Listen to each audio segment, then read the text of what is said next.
Bismillahirrahmanirrahim. Assalamu alaikum. Welcome to Gohar Publishers. Our slogan is redefining geography of education through digital resources for conceptual learning. Dear students, I am your science teacher Farhan Tanveer और हम पढ़े हैं Gohar general science grade 7। इसका chapter 12 में discuss किया। आज के इस लेसन में हम इसकी करेंगे एक्सरसाइज जिसमें MCQs हैं, शॉर्ट क्वेश्चन है, डिटेल क्वेश्चन है और कंस्ट्रक्टेड रिस्पॉन्स क्वेश्चन है। तो आइए हम चलते हैं लेसन की तरफ और इनको सॉल्व करते हैं। हमारा पहला MCQ है, एक्सरसाइज का पहला क्वेश्चन MCQs का है। तो फर्स्ट MCQ है the force by which an object attracts the other and उसको क्या है, फ्रिक्शन है, B में वेट है, C में ग्रेविटी है, D में मैस है। तो उसका आंसर C ग्रेविटी है। सेकेंड MCQ है which object has the most gravity. तो A में सन है, B में मून है, C में अर्थ है और D में जुपिटर है। तो A सन इसका आंसर है। थर्ड है the amount of matter in the body. इसे हम क्या बोलते हैं, A में वेट है, B में फ्रिक्शन है, C में ग्रेविटी है और D में मैस है। तो इसका आंसर मैस है। नेक्स्ट MCQ फोर्थ है tides in the ocean are caused by. तो ये A है मैस ऑफ मून, B है लाइट ऑफ मून, C है ग्रेविटी ऑफ मून और D है ग्रेविटी ऑफ अर्थ। तो इसका आंसर C है gravity of moon. Fifth MCQ है in a space station astronauts experience losing weight, losing mass, micro gravity और gravity of the moon. तो इसका आंसर B है माइक्रो ग्रेविटी। सिक्स्थ MCQ है a planet's path as it revolve around the sun is called. A में axis, B में orbit, C में centre point और D में हेमिस्फीयर। तो इसका आंसर B है ऑर्बिट। फिर सेवंथ MCQ हमारे पास है the movement of earth around its axis is. A में रेवोल्यूशन, B में रोटेशन, C में सर्कुलेशन और D में रिफ्लेक्शन। इसका आंसर B है rotation. Eighth MCQ the main causes of seasons on the earth are. A में है tilted axis of earth and its revolution around the sun, B है mass of earth and its gravity, C है gravity of moon and its size, D है light of sun and its gravity. तो इसका answer A हमारे पास है, A answer है। Ninth MCQ है the patterns of star that appear in the sky are called. A है constellation, B है मून, C है ऑर्बिट, D है फोर्स ऑफ अट्रैक्शन। इसका आंसर A है कॉन्स्टेलेशन। टेंथ है which one is not a constellation. A में big dipper है, B में पोल स्टार है, C में लियो है, D में सीजियोपिया है। तो हमारा जो B आंसर है, B ऑप्शन राइट आंसर है पोल स्टार। इसके बाद हम करेंगे इसके शॉर्ट क्वेश्चन। हमारा पहला शॉर्ट क्वेश्चन है differentiate between mass and weight. Dear student, हमने इसका कंपैरिजन किया, बुक में लिखा भी हुआ है, मैं यहाँ फिर से पढ़ देता हूँ।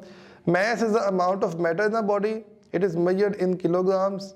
Wait is the force by which earth pulls an object toward its center and weight is measured in Newton। तो ये इनमें दो पॉइंट काफ़ी हैं। सेकंड क्वेश्चन है what causes tides in ocean। तो इसका आंसर है gravity of moon causes tides in ocean। Third question है what is an axis। इसका आंसर है it is a line on which object rotates, earth rotates on its axis which causes the formation of day and night। तो हमने इसको book में पढ़ा, ये यहाँ इसका आंसर बनता है। नेक्स्ट हमारा क्वेश्चन है differentiate between rotation and revolution of earth. इसका आंसर है earth rotates on its axis and revolves around the sun. The earth rotation on its axis causes day and night, our earth also moves around the sun, the movement is called revolution of the earth.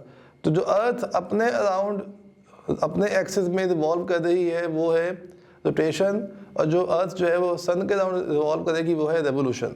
One complete revolution around the sun is called a year, our earth also moves around the sun, this movement is called revolution of earth, one complete revolution around the sun is called a year.